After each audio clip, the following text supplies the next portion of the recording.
So guys, magbabalik ulit tayo. Ako nga pala si Jasper Nerviol and magre-review ulit tayo about sa ice cream.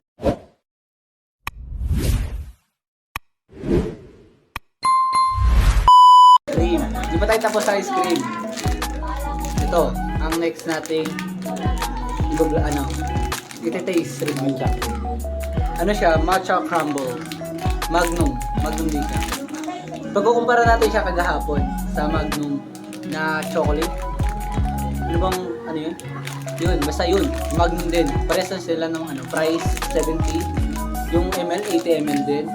Kaya, iti-taste review na natin. Buksan na natin. Oy, chocolate din. Hindi ko lang alam kung masarap. Diba? Di ba siya bago lang to. Bago lang to. So, titikman ko na. Titikman ko na to, guys. Kinakabahan ako sa inyo eh.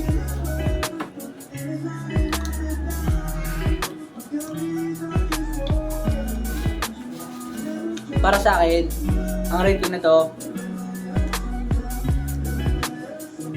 8/10. Hindi ko type yung green na ganito, yung avocado na flavor. Hindi ko siya type. Kasi hindi siya nag-combine sa chocolate tapos sa dito.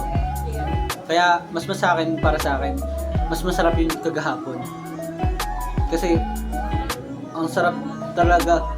Ang sarap talaga ng ng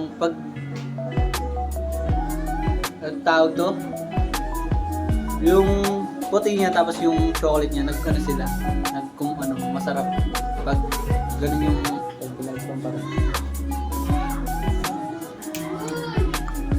hindi ko talaga siya type. Ano ba to? Avocado? Hindi. Matcha. Basta yun, hindi ko alam. Yun.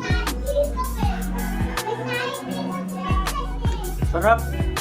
Masarap siya pero hindi ko lang type. Para masakit sa ulo. Nakakasakit sa ulo.